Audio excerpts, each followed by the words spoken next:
João 14, né? João 14, 6. O tema de hoje é Eu Sou, que é o tema geral da nossa campanha, né? Eu sou o que sou, me enviou a voz. Eu sou o que sou. Deus, Ele é. Em todos os momentos, os instantes, Ele é nas nossas vidas.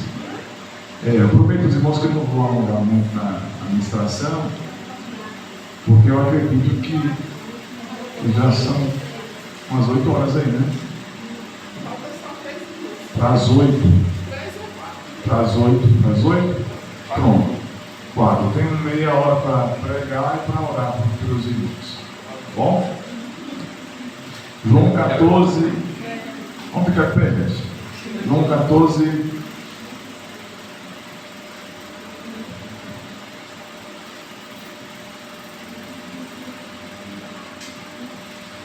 Versículo 6, não é isso? Diz assim, ó. João 14, 6, diz assim, ó.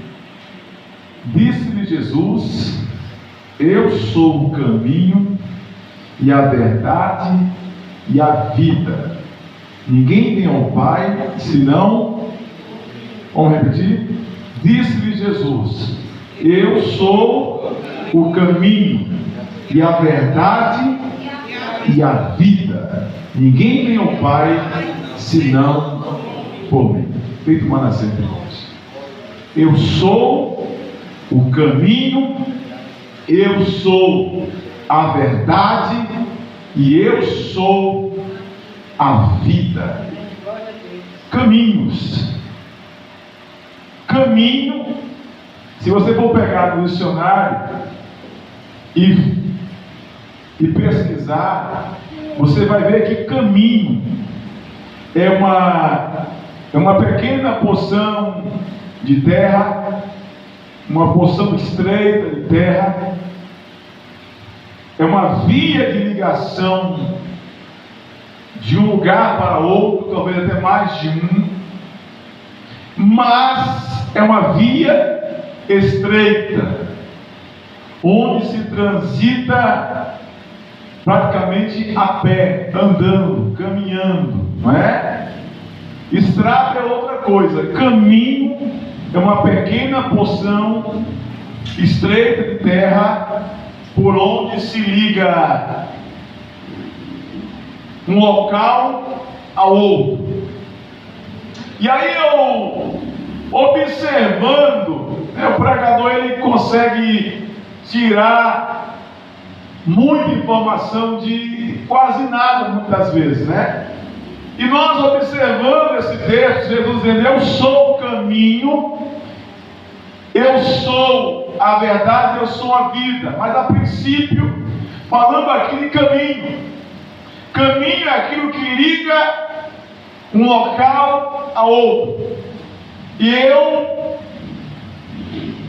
com base nessa afirmação de Jesus, dizendo que Ele é o caminho, eu posso chegar à conclusão e dizer para vocês que Ele é essa porção, Ele é essa parte estreita de terra que te leva da terra até o céu, até a presença de Deus, até as mansões celestiais.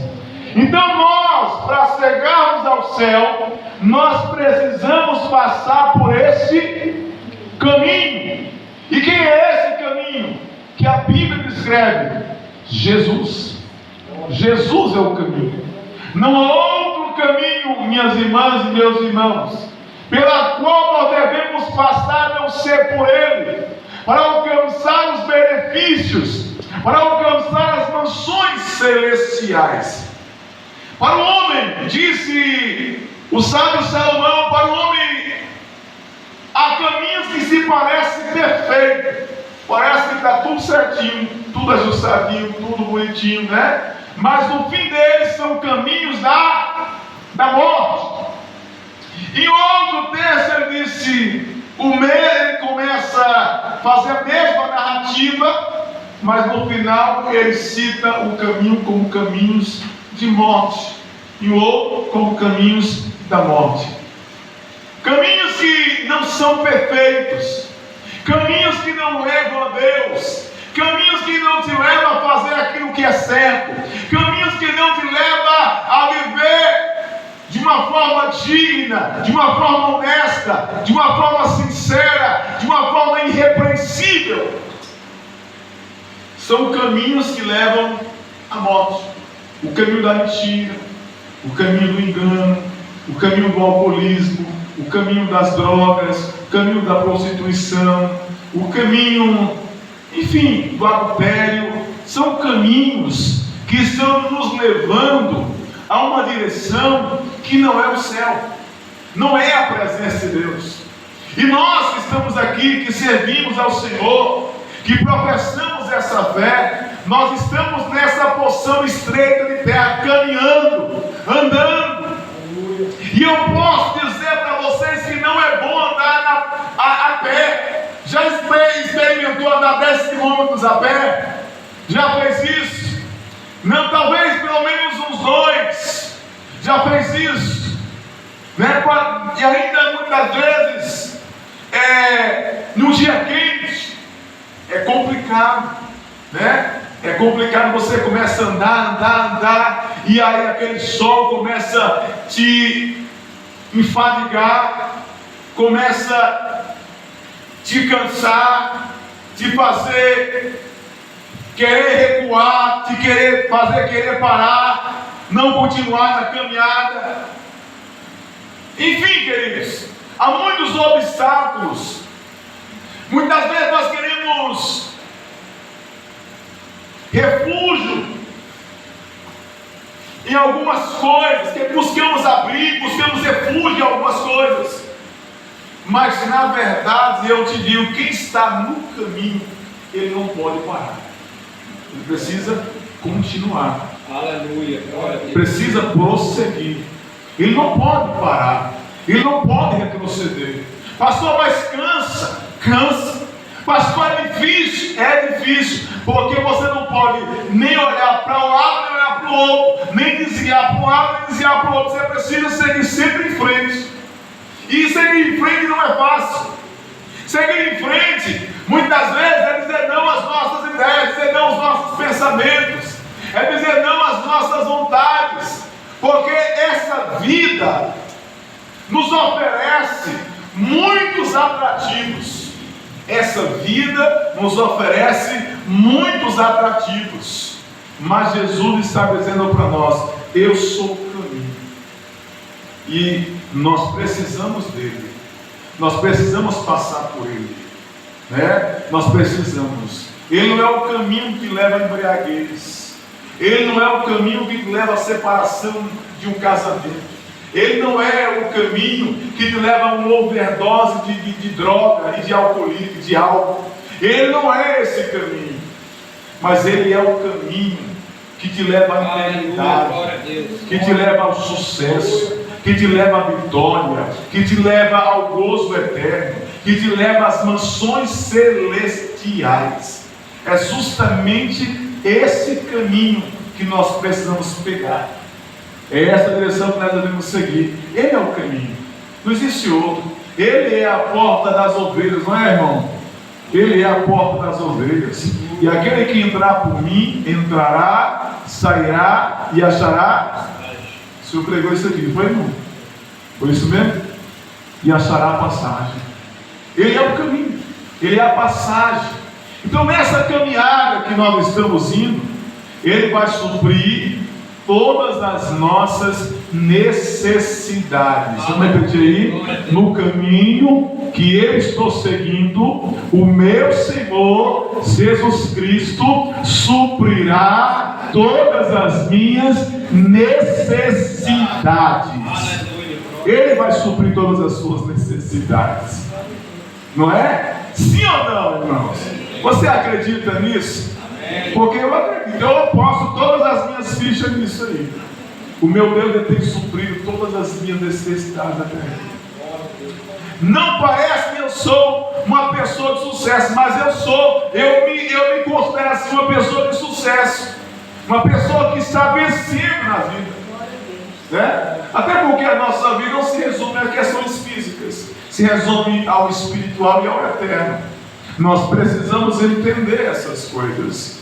O nosso Deus, Ele é aquele que supre todas as nossas necessidades. Salmo 23 diz que o Senhor é o meu pastor e nada me faltará.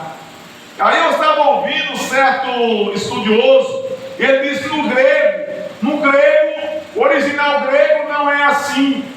A tradução no original grego é: o Senhor é o meu pastor e de nada terei falta. E é justamente isso.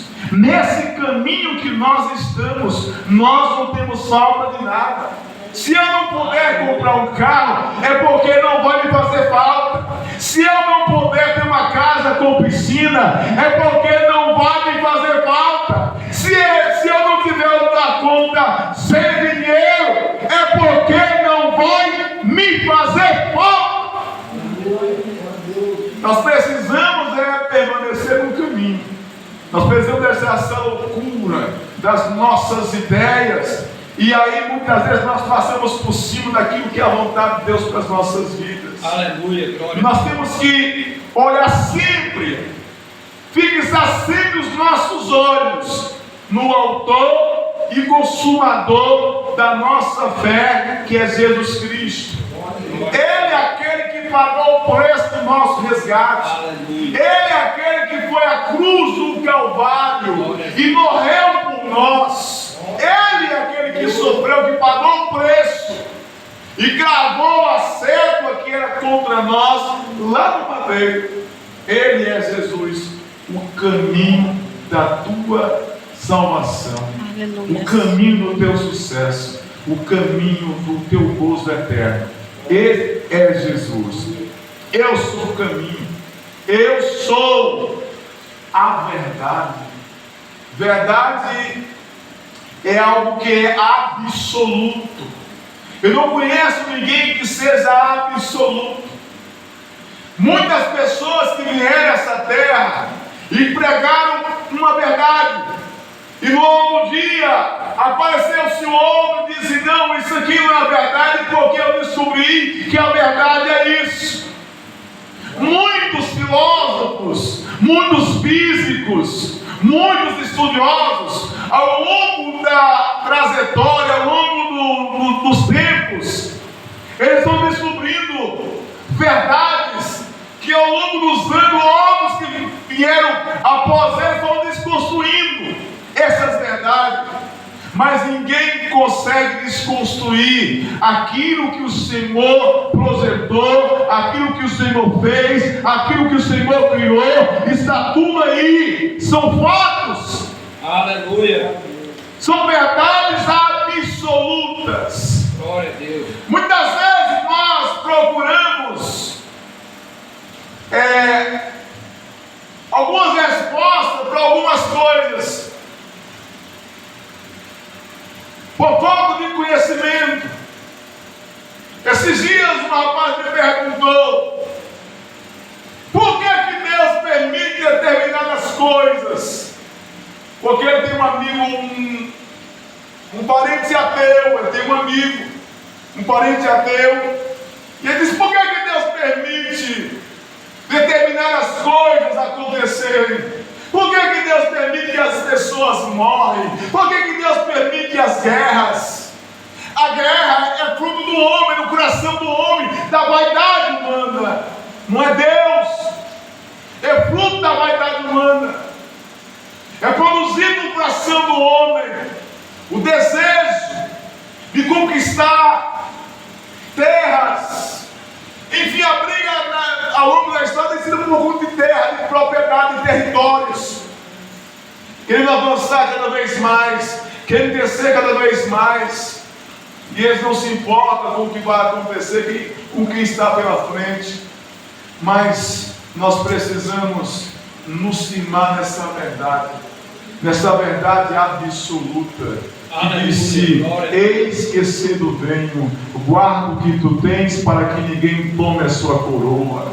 Aqui no mesmo versículo, no capítulo 14, ele disse: não se turbe o vosso coração, crede em Deus, crede também em mim. Na casa de meu pai há muitas moradas. E essa é uma verdade que o Senhor, Ele deixou para que nós fixássemos em nosso coração, para que nós viéssemos a entender uma coisa: nós temos uma morada no céu, nós temos uma residência no céu, nós temos um amparo no céu, nós temos um abrigo no céu, e isso ninguém tira de nós.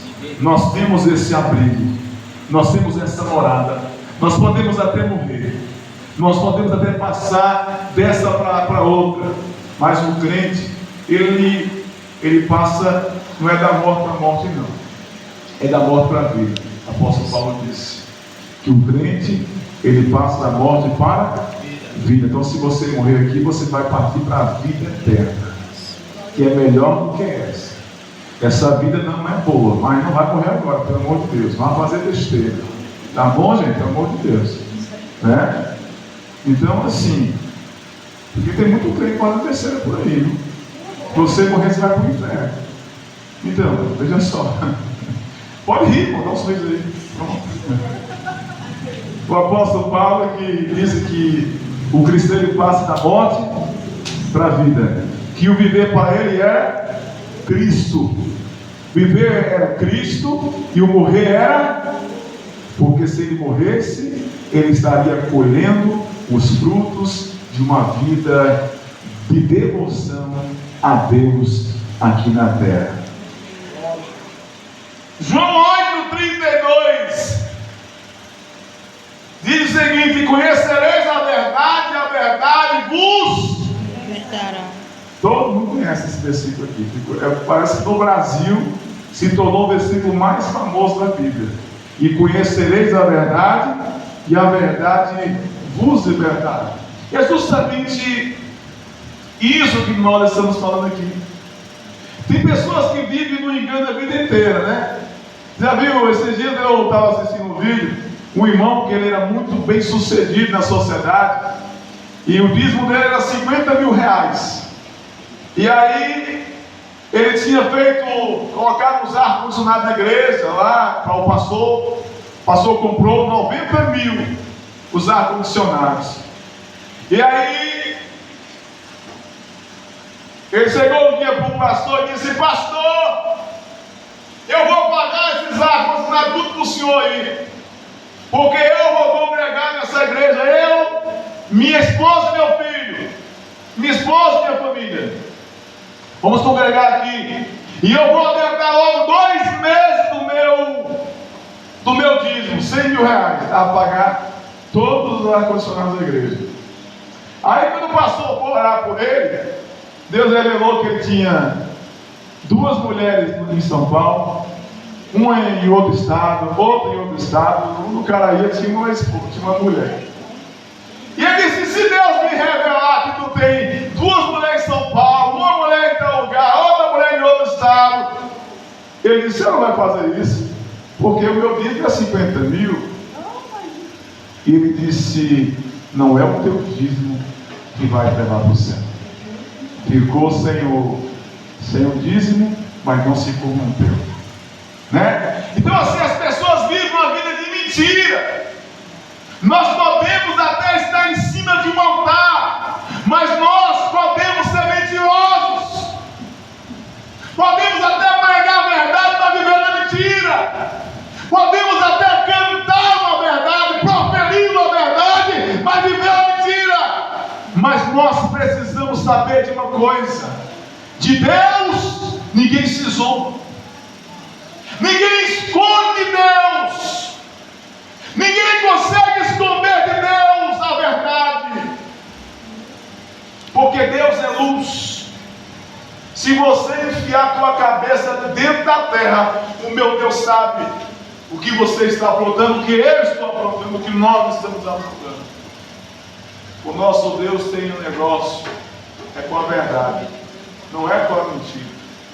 Nosso Deus não se engana, ninguém consegue enganar o nosso Deus. Se subir no céu, Ele está lá. Se descer ao céu, Ele vai estar lá. Se fizer no abismo a minha cama, Ele vai estar lá. Ele vai estar presente, não é? E outra, sabe por que o surdo não vem para a luz? Porque ele está na escuridão, ele está em treva. E se ele vir para a luz, ele vai clarear, a luz vai manifestar tudo que está na vida dele de sujo, de podre, de sujeira. Mas o nosso Deus, Ele é a verdade. Ele é a luz, Ele é a verdade. Pecou, por que não chega e fala a verdade, né? Nós temos que confessar os nossos pecados. A Bíblia diz que o salário do pecado é a morte. Então o que nós temos de gente morta dentro da igreja não está. O que nós temos de obreiros mortos, pastores mortos, missionários mortos, cantores mortos, crentes mortos, não é brincadeira. Porque estão servindo a Deus, mas estão em pecado. Não é o caso aqui da nossa igreja. Igreja do Brasil para aqueles capim raiz. Não é o caso. Não é o caso. Não é o caso dos irmãos. Mas infelizmente nós vivemos um período que as pessoas não estão nem aí, né? Estão vivendo uma vida distante de Deus e acham que estão perto. É tudo certo assim, porque Deus aceita assim, né? Porque Deus não aceita assim, não. Deus não quer isso para nós, não. Deus quer que nós levamos uma vida pura, uma vida limpa, uma vida reta, uma vida íntegra. Eu sou o caminho, a verdade e a vida. O salário do pecado é o quê? A morte. Quem está em pecado está o quê? Morto. É forte, né, Maria? Quem está em pecado está morto. Nós precisamos da vida. E se Jesus estiver em nós temos a vida. Quando nós pecamos, quer dizer que Jesus não está em nós, porque nós estamos mortos, sendo que Ele é a vida. Então eu preciso viver uma vida pura, uma vida limpa, uma vida reta, para que Ele esteja vivo em Cristo Jesus. Eu sou o caminho, a verdade e a vida. Não se turbe o vosso coração. Aleluia. Ele está falando do céu. Esse caminho é um caminho estreito que leva o céu. Deus abençoe, irmãos. Aplauda o Senhor com alegria.